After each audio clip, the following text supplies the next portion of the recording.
Hello बच्चों, कैसे हो आप लोग? अच्छे होंगे बेटा। बेटा आज मैं आपके लिए लेकर के आई हूँ यूपी बोर्ड 12th क्लास के लिए जयशंकर प्रसाद जी का चैप्टर है आपका श्रद्धा और मनु के अभ्यास प्रश्न। ठीक है बेटा, इसकी जो संपूर्ण व्याख्या है, संपूर्ण व्याख्या बेटा मैं पहले ही आपको पढ़ा चुकी हूँ और आज मैं आपको बताऊंगी श्रद्धा और मनु के अभ्यास प्रश्न। तो जान लेते हैं बेटा हम श्रद्धा और मनु के अभ्यास प्रश्न। ठीक है, चैप्टर है आपका जयशंकर प्रसाद, जयशंकर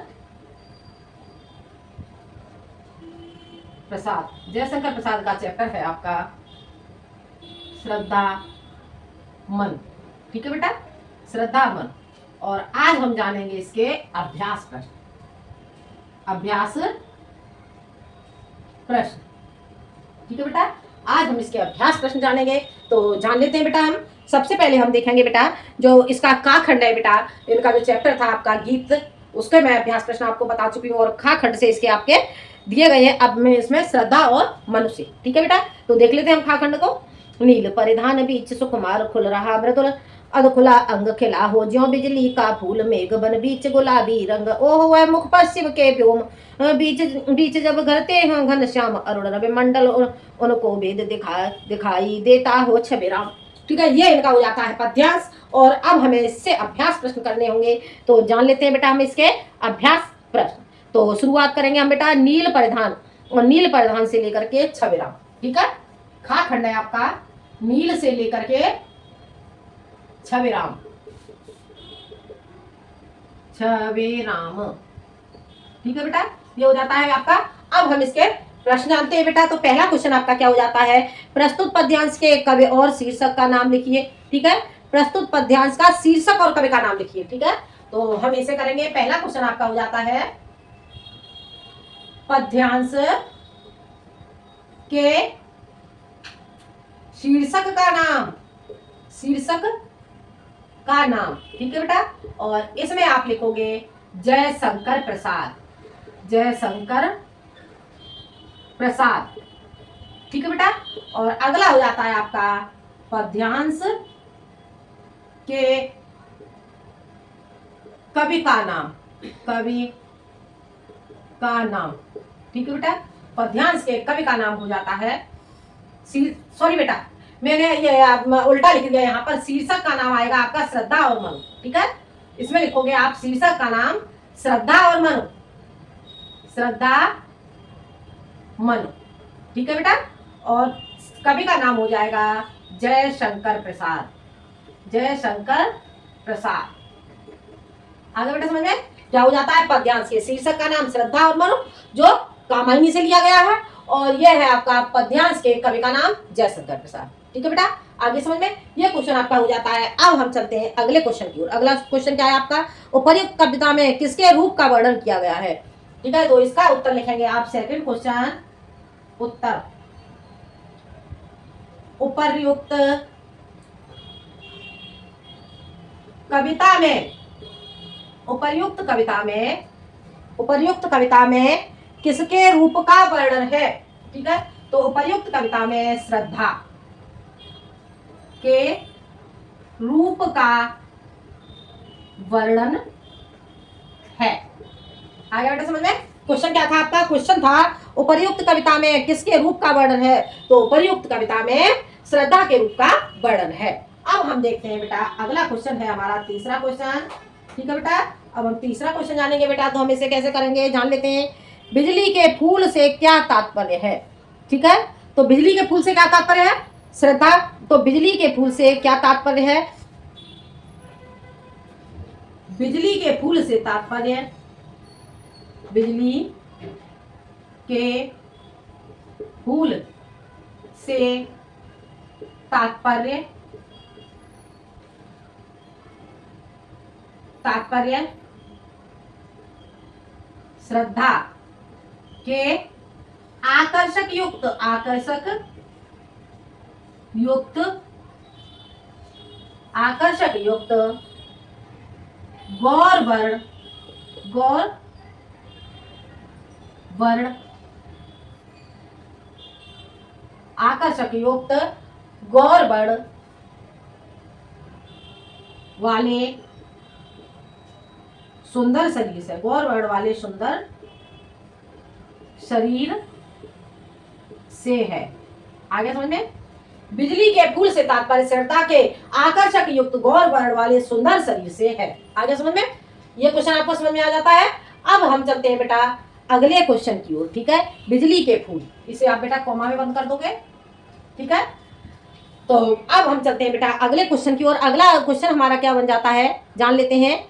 मेघ बन बीच गुलाबी रंग में कौन सा अलंकार है? ठीक है, तो मेघ बन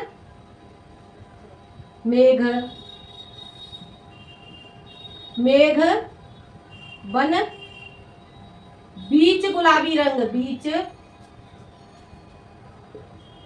गुलाबी रंग में उपमा अलंकार है। उपमा अलंकार है। उपमा अलंकार है। आगे बेटा समझ में? मेघ बन बीच गुलाबी रंग में उपमा अलंकार है। ये क्वेश्चन आपको समझ में आ गया। अब हम चलते हैं बेटा अगले क्वेश्चन की ओर। पांचवा क्वेश्चन है आपका, रेखांकित अंश की व्याख्या कीजिए। क्या क्वेश्चन है आपका? रेखांकित अंश की व्याख्या कीजिए। ठीक है, तो रेखांकित अंश की व्याख्या बेटा हम जान लेते हैं।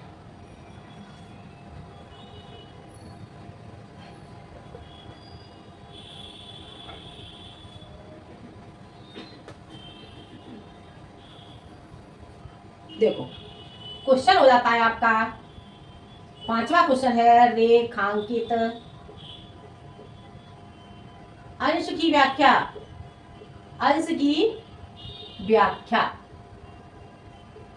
ठीक है बेटा, रेखांकित अंश की व्याख्या, ये क्वेश्चन आपका हो जाता है। इस क्वेश्चन को हम कैसे करेंगे जान लेते हैं बेटा। देखो, कहां से आपका रेखांकित किया हुआ है, खिला हो ज्यों बिजली का फूल मेघ बन बीच गुलाबी रंग। ठीक है, तो इसका लिखेंगे प्रस्तुत पद्यांश में, प्रस्तुत पद्यांश में, प्रस्तुत पद्यांश में जयशंकर प्रसाद, जयशंकर प्रसाद जी कहते हैं कि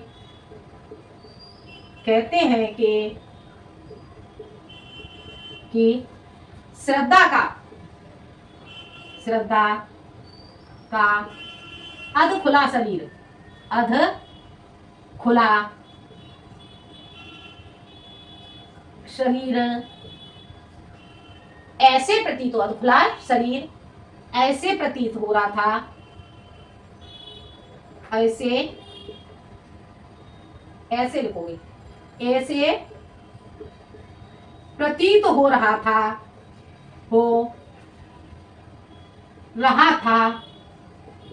जैसे कि मानो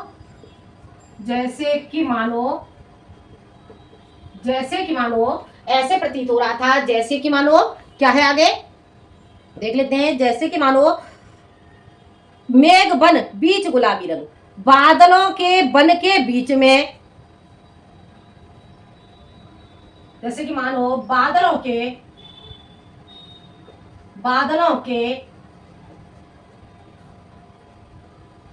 बन के बीच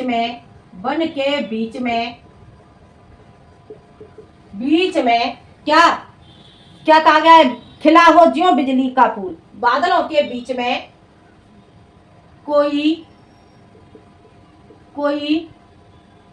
गुलाबी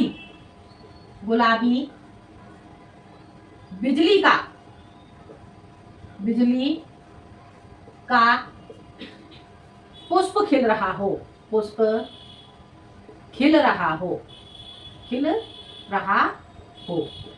आगे समझ में बेटा, ये आपको समझ में आ गया होगा। प्रस्तुत पद्यांश में जयशंकर प्रसाद जी कहते हैं कि श्रद्धा का अधखुला शरीर ऐसे प्रतीत हो रहा था जैसे कि मानो बादलों के बन के बीच में कोई गुलाबी बिजली का पुष्प खिल रहा हो। हो गया क्लियर बेटा? समझ आ गया? ये हो जाता है आपका रेखांकित अंश की व्याख्या। ठीक है, अब हम जानते हैं अगले क्वेश्चन की ओर। परिधान तथा अरुण के एक एक पर्यायवाची शब्द लिखिए। ठीक है, तो परिधान और अरुण का एक एक पर्यायवाची शब्द लिखना है। ठीक है, ये हो जाता है आपका पांचवे का बी। ये था आपका पांचवे का ए। ठीक है बेटा, और ये होगा पांचवे का बी। ठीक है, तो आपको क्या लिखना है, परिधान। ठीक है बेटा, परिधान का एक पर्यायवाची लिखना है, और किसका लिखना है आपको, सूर्य पूछा गया बेटा। परिधान और तथा अरुण, प्रधान तथा अरुण, अरुण, ठीक है। परिधान का हो जाएगा आपका पर्यायवाची वस्त्र, एक एक पूछा गया, और अरुण का हो जाएगा आपका सूर्य, ठीक है। इसका एक और लिख लो रवि, और इसका भी एक और लिख लो पोशाक, पोशाक, ठीक है बेटा। ये इस तरह से आपका जो ये खा खंड है, खा खंड बेटा आपका कंप्लीट हो जाता है। अब हम चलते हैं अगले गा खंड की ओर, ठीक है बेटा। अब हम जानते हैं गा खंड, गा खंड जान लेते हैं बेटा हम। देखो इसमें क्या कहा गया है, गा खंड दुख की से लेकर के, और ये हो जाएगा आपका जाओ भूल, दुख की, गा, दुख की, और ये हो जाएगा आपका जाओ भूल, जाओ भूल, ठीक है बेटा। ये हो जाता है आपका दुख की से लेकर के जाओ भूल, ये पद्यांश हो जाता है। अब हम एक बार इस पद्यांश को पढ़ लेते हैं। क्या कहते हैं जयशंकर प्रसाद जी, दुख की पिछली रजनी, बीच विकसता सुख का नवल प्रभात, एक पर्दा है जीना नील, छिपाए है जिसमें सुख गात, जिसे तुम समझे हो साप जगत की ज्वालाओं का मूल, इसका वह रहस्य वरदान कभी मत इसको जाओ भूल, ठीक है। इस प्रकार से श्रद्धा कहती है। अब देख लेते हैं बेटा हम इसके प्रश्न देख लेते हैं। इसका पहला क्वेश्चन क्या हो जाता है जान लेते हैं।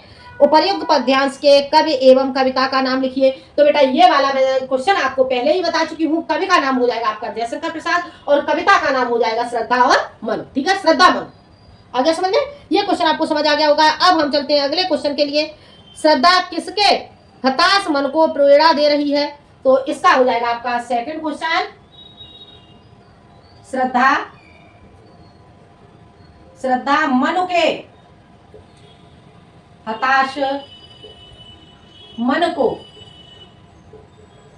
प्रेरणा दे रही है। आगे समझ में, श्रद्धा मन के हताश मन को प्रेरणा दे रही है, ये आपका सेकंड क्वेश्चन हो जाता है।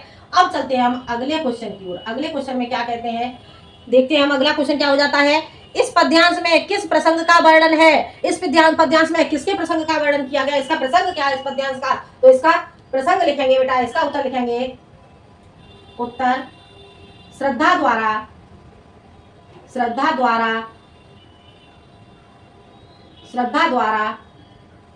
मन के निराश मन को प्रेरित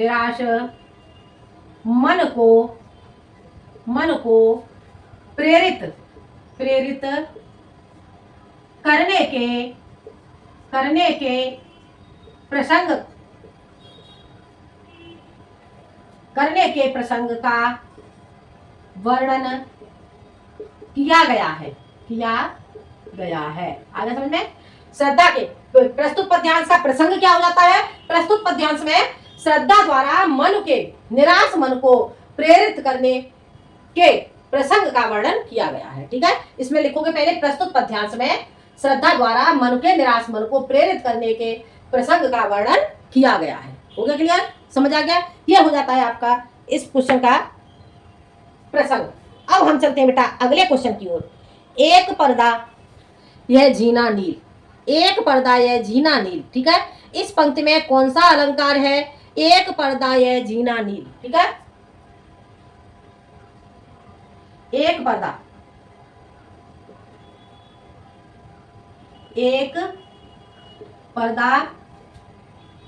यह जीना नील, ठीक है बेटा। एक पर्दा यह जीना नील में उपमा अलंकार है,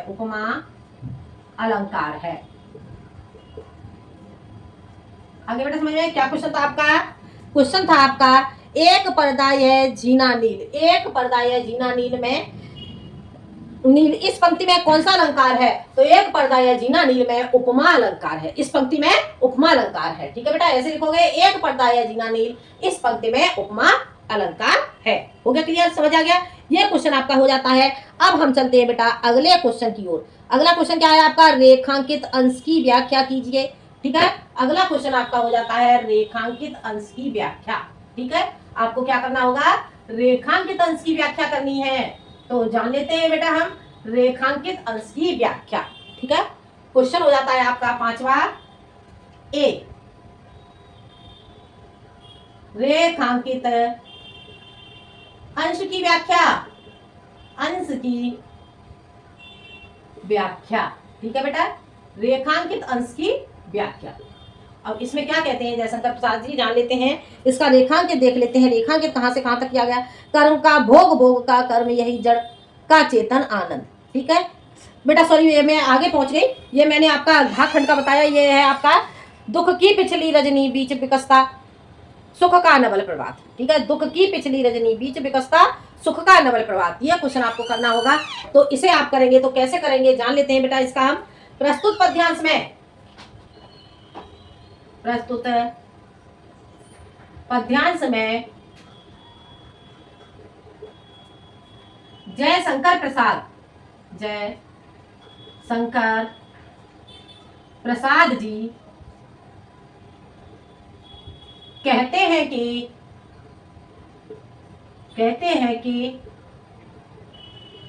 श्रद्धा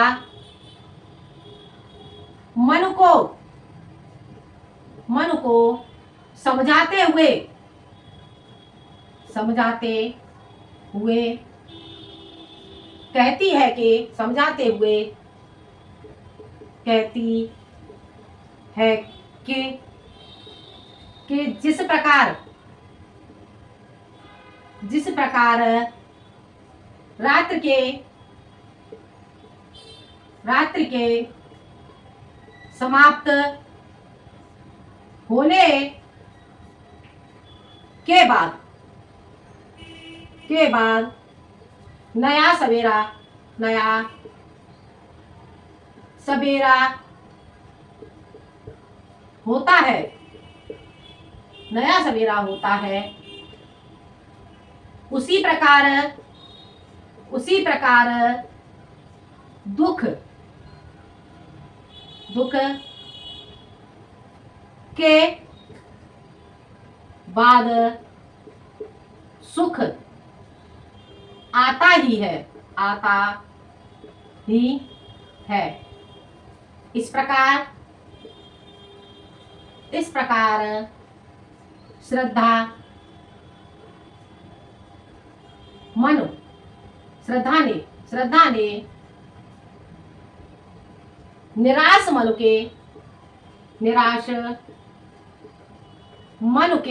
प्रकार रात्रि के समाप्त होने के बाद नया सवेरा होता है, उसी प्रकार दुख के बाद सुख आता ही है। इस प्रकार श्रद्धा ने निराश मन में आशा का संचार किया है। आगे समझ में? प्रस्तुत पद्यांश में जयशंकर प्रसाद जी कहते हैं कि श्रद्धा मन को समझाते हुए कहती है कि जिस प्रकार रात्रि के समाप्त होने के बाद नया सवेरा होता है, उसी प्रकार दुख के बाद सुख आता ही है। इस प्रकार श्रद्धा ने निराश मन के मन में आशा का संचार किया। आगे समझ में? यह हो जाता है आपका क्वेश्चन। अब हम चलते हैं अगले क्वेश्चन की ओर। अगला क्वेश्चन आपका क्या है? कवि अभिशाप किसे कहता है? तो कवि अभिशाप किसे कहता है? इसका हो जाएगा आपका बी, कवि अभिशाप दुख को कहता है, दुख को कहता है। आगे बेटा, कवि अभिशाप किसे कहता है? तो इसका हो जाएगा कवि अभिशाप दुख को कहता है। ज्वालाओं का मूल क्या है? अगला क्वेश्चन है आपका सी, ज्वालाओं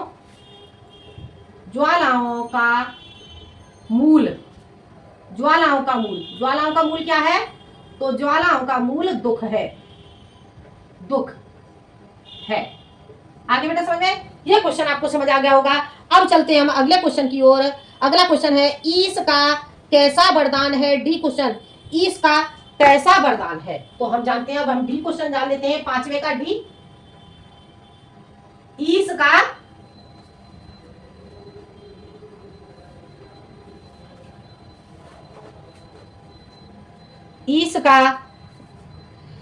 का कैसा वरदान है? ठीक है, तो ये हो जाएगा आपका उत्तर डी। ठीक है बेटा, ये आपका डी है। ठीक है, तो इसमें लिखेंगे दुख, क्या कहा गया है, ईश का कैसा वरदान है, तो ये हो जाएगा दुख को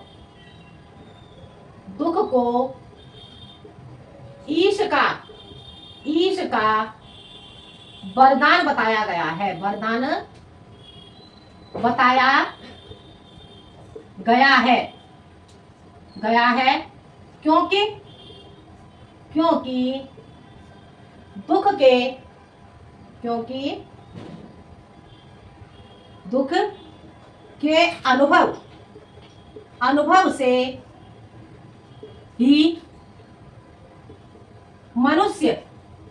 दुख के अनुभव से ही मनुष्य सुख का सही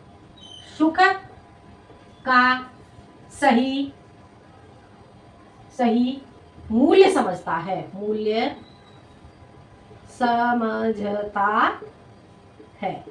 आगे समझ में, दुख को ईश का वरदान बताया गया है क्योंकि दुख के अनुभव से ही मनुष्य सुख का सही मूल्य समझता है। यह आपको समझ आ गया होगा। अब चलते हैं हम अगले क्वेश्चन की ओर। अगला क्वेश्चन क्या है, कवि किसे न भूलने की बात करता है, तो कवि किसे न भूलने की बात करता है, तो इसका क्वेश्चन हो जाएगा आपका पांचवे का ई। कवि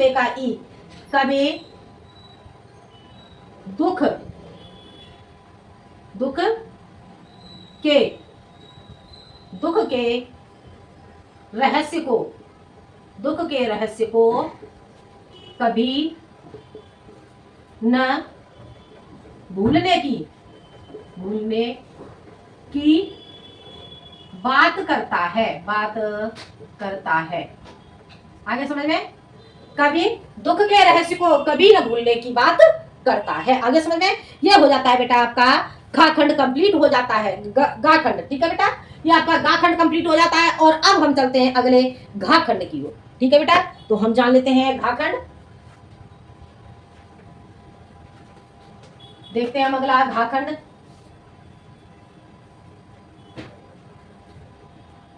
घा खंड आपका क्या है, घा खंड में बेटा हमें क्या करना होगा, एक तुम से लेकर के, और ये हम विस्तार, एक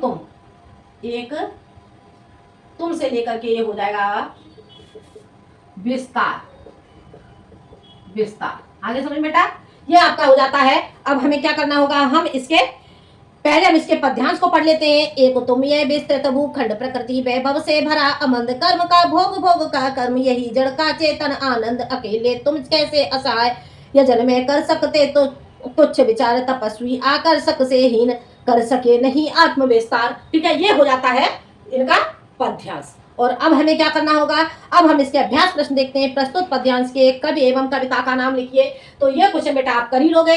ठीक है, ये क्वेश्चन मैं आपको समझा चुकी हूँ। अगला क्वेश्चन है, संसार में सभी जड़ चेतन किससे परिपूर्ण है, तो संसार में, ये है आपका सेकंड क्वेश्चन, संसार में सभी जड़ चेतन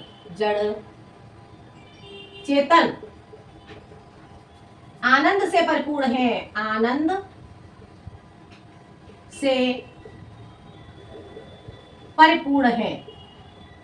से परिपूर्ण है। आगे समझ में, संसार में सभी जड़ चेतन किससे परिपूर्ण है, तो संसार में सभी जड़ चेतन आनंद से परिपूर्ण है। अगला क्वेश्चन, इस पद्यांश का प्रसंग क्या है, इस पद्यांश का प्रसंग लिखना होगा बेटा।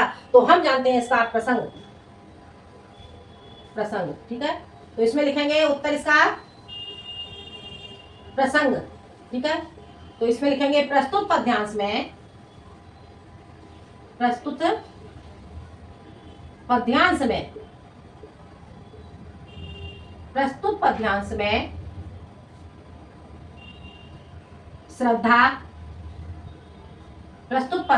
श्रद्धा निराश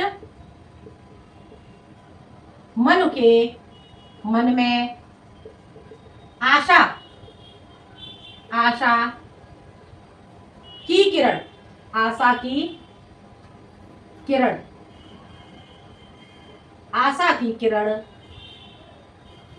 किरण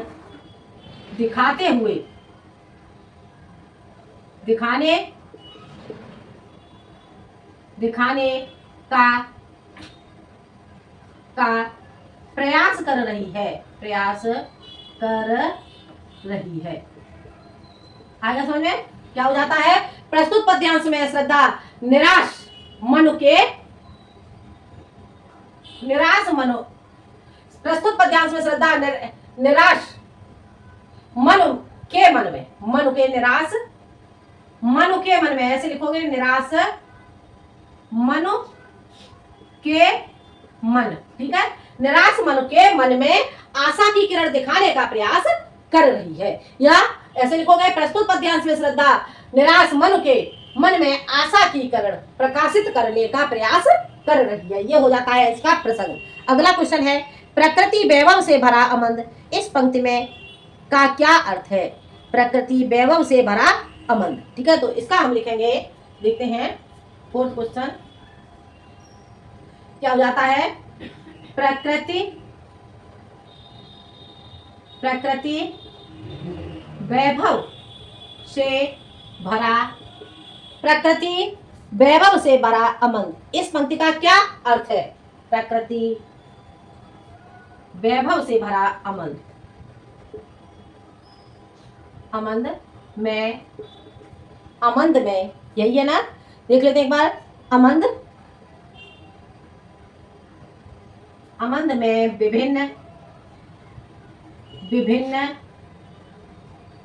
विभिन्न प्राकृतिक संपदाओं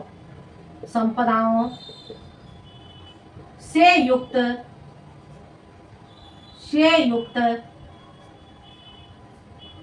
यह विशाल विभिन्न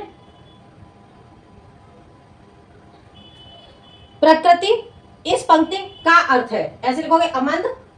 एक बार ऐसे देख लेते हैं इसे, प्रकृति वैभव से भरा अमंद, पंक्ति का अर्थ है कि विभिन्न प्राकृतिक संपदाओं से युक्त, प्राकृतिक संपदाओं से युक्त विशाल पृथ्वी तुम्हारे उपभोग के लिए ही तो है। आगे समझ में, तुम अपने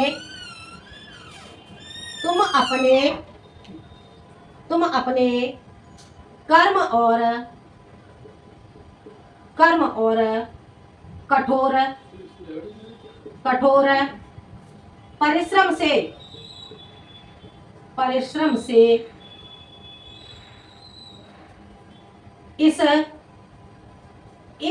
का उपभोग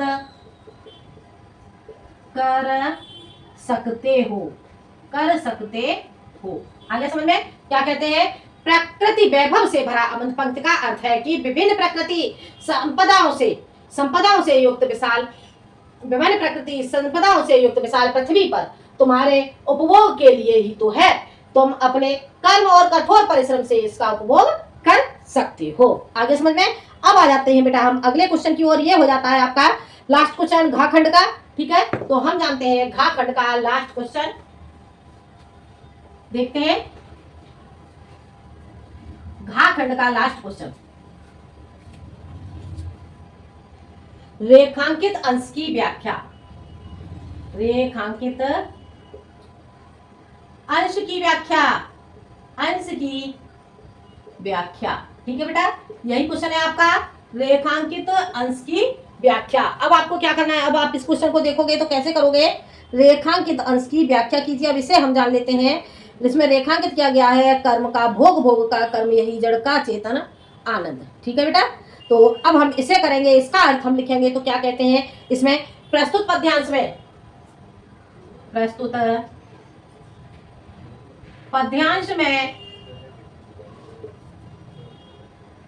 प्रसाद जी कहते हैं कि श्रद्धा मन को कर्म के प्रति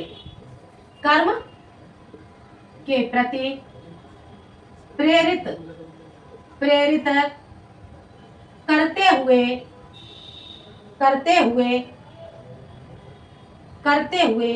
कहती है कि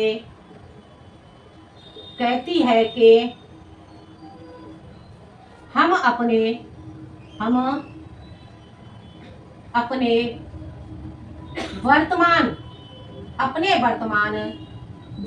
में पूर्व में संचित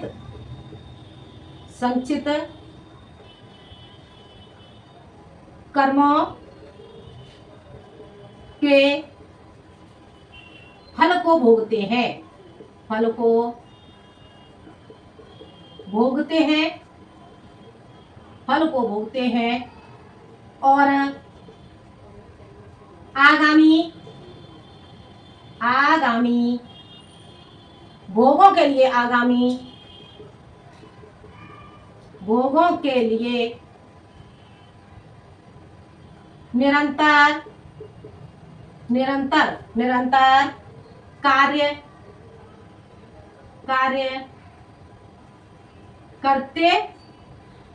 और आगामी भोगों के लिए निरंतर कार्य करते हैं।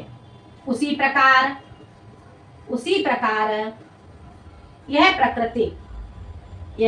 यह प्रकृति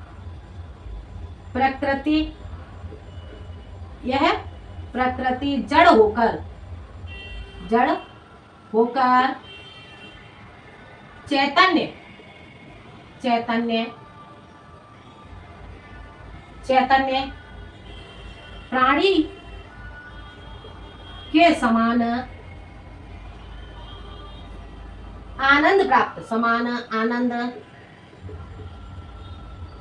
प्राप्त कर रही है। आगे समझ में क्या? प्रस्तुत पद्यांश में रेखांकित अंश की व्याख्या क्या हो जाती है? प्रस्तुत पद्यांश में जयशंकर प्रसाद जी कहते हैं कि श्रद्धा मन को कर्म के प्रति प्रेरित करते हुए कहती है कि हम अपने वर्तमान जीवन में पूर्व में संचित कर्मों के फल को भोगते हैं। क्या करते हैं? हम अपने वर्तमान समय में जो हमने पूर्व में कर्म किए हैं उनके फल को भोगते हैं और आगामी भोगों के लिए निरंतर कार्य करते हैं। उसी प्रकार यह प्रकृति जड़ होकर चैतन्य प्राणी के समान आनंद प्राप्त कर रही है। आगे समझ में ये हो जाता है बेटा आपके गा खंड के अभ्यास प्रश्न। ठीक है बेटा, आज के लिए इतना ही, क्योंकि बेटा फिर वीडियो ज्यादा लंबी हो जाती है। तो बाकी के जो अभ्यास प्रश्न है वो मैं आपको बताऊंगी सेकंड पार्ट में। तो बेटा आपको वीडियो पसंद आए तो लाइक करें, शेयर करें और सब्सक्राइब करें। मिलते हैं हम अगले वीडियो में एक नए टॉपिक के साथ। जब तक के लिए यानी कि इसी के अभ्यास प्रश्न, जो आगे के अभ्यास प्रश्न है वो कराऊंगी मैं अगले वीडियो में। जब तक के लिए धन्यवाद।